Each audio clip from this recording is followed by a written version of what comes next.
जीवन की परेशानियां मिटने का नाम नहीं ले रही। शरीर के रोग एक ठीक होता नहीं कि नया जागृत हो जाता है। न जाने कितनी परेशानियां हैं, सब हाथ धोकर मेरे ही पीछे पड़ गई। आपकी, उनकी, हम सब की कहीं ना कहीं इन दुखों के चपेट में आने से परेशानियों का दौर सदा चलता रहता है। कोई धन से दुखी है, कोई तन से दुखी है, कोई मन से दुखी है, लेकिन करें क्या? उपाय क्या? ऐसा क्या अद्भुत आपके और मेरे साथ हो जाए, ऐसा क्या चमत्कार घटित हो जाए कि पल में ही आप में सब सुखी हो जाए? ऐसा क्या किया जाए कि तन मन धन कैसी भी पीड़ा हो, पल में उसका आपको और मुझे समाधान मिल जाए। बार बार संतों की वाणी का अध्ययन किया, बार बार संत महात्माओं की वाणी को श्रवण किया, शास्त्रों को उठाकर देखा तो एक ही स्वर, एक ही बात हर ओर से तत्काल सुनाई देता है। जा पर कृपा राम की होई, ता पर कृपा करहि सब कोई। अरे जा पर कृपा राम की होई, ता पर कृपा करहि सब कोई। तत्काल हृदय में प्रश्न आएगा कि राम जी की कृपा होगी किस पर? राम जी किस पर कृपा करते हैं? राम जी कब कृपा करते हैं कि ब्रह्मांड की समूची शक्तियां उन्हीं राम जी के अधीन जो चलती हैं, वो आपकी मेरी प्रत्येक परेशानी का समाधान कर दे, आपको और मुझे सुखी बना दें। ऐसा आप और मैं क्या उपाय करें? रोज 5 मिनट भी यदि जागृति से आप और मैं ये काम करते हैं तो निश्चित जानिए आपके मेरे तन मन धन जैसी भी परेशानी है, इस एक उपाय से आज अभी इसी वक्त से धीरे धीरे धीरे समाप्त होने प्रारंभ हो जाएगी।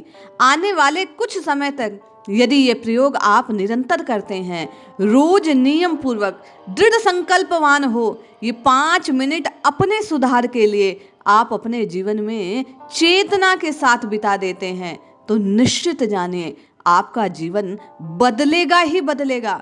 आप जो चाहेंगे वो आपको प्राप्त हो जाएगा। कैसे प्राप्त होगा? तो संत कहते हैं, महंत कहते हैं, स्वयं भगवंत कहते हैं, राम नाम की औषधि खरी नियत से खाए, अंग रोग व्यापे नहीं, महारोग मिट जाए। अंग रोग कौन से हैं? ये जो शारीरिक व्याधियां हैं, और महारोग जो मन से उत्पन्न हुए हैं। आपकी और मेरी जो मानसिक परेशानियां हैं, आपकी और मेरी जो जन्म मरण की बार बार पीड़ा युक्त आने और जाने का क्रम है, ये सब की सब तत्काल हल हो जाएंगी। आवश्यकता राम नाम का सुमिरन करने की। लेकिन कैसे सुमिरन किया जाए? आप में से कुछ साधक कहेंगे कि हम तो वर्षों से नाम जप रहे हैं, हम तो इतने सालों से नाम जप रहे हैं, इतने महीनों से नाम जप रहे हैं, हम निरंतर चलते फिरते घूमते हर समय नाम जपते हैं, लेकिन कोई लाभ नहीं होता। यदि आपकी भी स्थिति ऐसी ही है तो आज का ये 5 मिनट का प्रयोग आपको अवश्य करना चाहिए। आने वाले 10 दिन के बाद आप लाभ स्वयं अनुभूत करेंगे। करना क्या है? इस राम नाम की शक्ति को जानकर इस राम नाम को जीवन में स्थापित करना है। खरी नियत से खाना है। अब खरी नियत कौन सी है? सबसे पहले आप और मैं ये समझें कि ये राम है क्या। तैतरीय आरण्यक नामक ग्रंथ में कहा गया कि रमन्ते सर्वत्र इति ही राम है। ये जो राम है वो घट घट में निवास करता है, सब जगह रमण करता है। अब आंखें खोलो, चित्त की आंखें खोलो और देखो वो क्या है जो सब जगह है, सर्वत्र है। तो आप अनुभव करेंगे कि वायु आपके इर्द गिर्द, आपके भीतर और बाहर, इस ब्रह्मांड में चारों ओर ये वायु किसी ना किसी रूप में अवश्य होगी। सांसों के रूप में आप भीतर लेते हैं, सांसों के रूप में बाहर छोड़ते हैं। नाना प्रकार के गैसीय रूप में ये वायु कहीं ना कहीं किसी ना किसी रूप में उपस्थित रहते हैं। कहने का तात्पर्य रमन्ते सर्वत्र इति ही राम है। इसी राम का प्रयोग करना है आपको अपने तन की, अपने शरीर की, अपने अंग की व्याधियों को दूर करने के लिए। 5 मिनट आपको सुबह शाम अपनी सांसों पर ध्यान केंद्रित करना है। लंबी सांसें, जिसे डीप ब्रीदिंग कहा जाता है, आपको चेतना पूर्वक ये देखना है कि आप पूरा सांस भीतर खींचते हैं और उसी शक्ति के साथ बाहर निकाल देते हैं। इसी के साथ साथ आपको राम नाम का सिमरन करना है। राम नाम का जप इन सांसों को लंबी अवधि तक खींचते हुए लेना है। प्रारंभिक अवस्था में चाहे 2, 5, 10 सेकंड हो, लेकिन धीरे धीरे सांसों पर नियंत्रण स्थापित होगा और यही श्वास पर किया गया आपका अभ्यास आपको शारीरिक रोगों से मुक्ति प्रदान कर देगा। अब राम नाम का एक अन्य अर्थ समझते हैं जो आपको मन की व्याधियों से, मानसिक परेशानियों से, ये जो मन में खटपट चलती रहती है, ये जो मन शांत नहीं रहने देता, ये जो मन कहीं ना कहीं किसी ना किसी और की कही बातों से आपको हर पल पीड़ा पहुंचाता रहता है, आज इसका एक उपाय कर लेना चाहिए। शास्त्रों में कहा गया, रमन्ते योगिने अस्मिन् सा रामम् उच्यते। योगी जिसमें रमन करते हैं, योगी क्या कोई और होते हैं? आप मुझ जैसे साधक ही जब चेतना से अपने भीतर उतरने का प्रयास करते हैं तो वही योगी बन जाते हैं, और वही योगी जिस शून्य में रमण करते हैं वह राम कहलाती है। अब आपके हृदय में जिज्ञासा होगी कि शून्य तक पहुंचे कैसे? इस मन को तो एक पल भी चैन नहीं। ये मन तो नाना प्रकार की आपके भीतर श्रृंखलाओं पर श्रृंखलाएं निर्मित करता रहता है। विचारों का क्रम थमने का नाम नहीं लेता। एक बात जो कब कही गई थी अभी तक उसको साले बैठे हैं। आप और मैं उसी की उधेड़ बुन में लगे बैठे हैं, मन परेशान है। तो शास्त्र इसका समाधान देते हैं कि जब आप एकांत में बैठते हैं, मन भले ही अशांत है, लेकिन एकांत पाकर आप जब लंबी लंबी सांसों को खींचना और छोड़ना आरंभ करते हैं और उसी के साथ श्रद्धा और विश्वास से राम जी को अपना जानकर, अपने को राम जी का जानकर इस राम नाम को उच्चारित करना आरंभ करते हैं, आज ही यह प्रयोग करके देखना। बहुत बड़ी परेशानी आपके सामने हो, आप किसी बात से दुखी हो, एकांत में जाना, आंखें मूंद कर बैठना, सांस तेज खींचना और छोड़ना, उसके साथ साथ कुछ समय आप राम राम राम राम इस प्रकार उच्चारण पूर्वक इस राम नाम को जपने का प्रयास करना।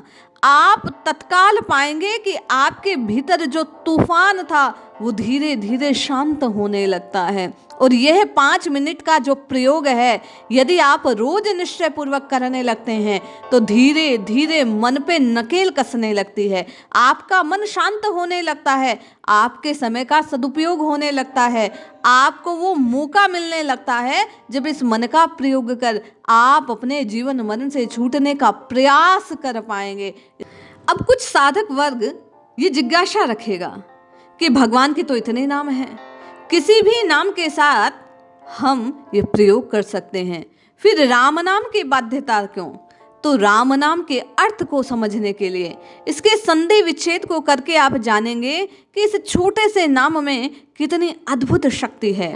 राम शब्द बना है रे, आ और मैं। रे अर्थात रसातल, आ अर्थात आकाश, मैं अर्थात मृत्यु लोक, यह है पृथ्वी। पाताल, आकाश और धरती तीनों सत्ताओं पर जिसका एकाधिकार हो, जो सर्वत्र हो, सब जगह हो, सर्वकाल में हो, वही राम है। और वही राम इन सांसों के रूप में आपके भीतर समाया हुआ है। आप जब इस पर ध्यान देना आरंभ करते हैं तो आप ब्रह्मांड की समूची शक्तियों को एकाकार कर लेते हैं। आप ऐसी एक एकाकार, एक लाइन बना लेते हैं कि सारे तत्व, आपका और मेरा शरीर पंच भौतिक है, 5 भौतिक तत्वों से निर्मित है। और जब आप इस राम नाम का उच्चारण करते हुए चेतना पूर्वक इस बात को समझने का प्रयास करते हैं तो समूचे ब्रह्मांड में रमा हुआ वह राम अर्थात स्वयं ब्रह्म, आत्म ब्रह्म, वह तत्व, वह परम शक्ति आपके साथ जुड़ जाती है। ये संकेत है उसका। आप यदि इस वीडियो को अभी तक सुन रहे हैं, इसका मतलब आपके जीवन में बदलाव आने वाला है। यदि आप ये प्रयोग करते हैं तो आप अपने बेहतर कल के निर्माण के लिए एक प्रयास करेंगे और वह प्रयास आपको सफलता तक ले जाएगा। आवश्यकता केवल और केवल इस बात को समझने की है कि सुनना प्रथम सीढ़ी है और करना अंतिम सीढ़ी है।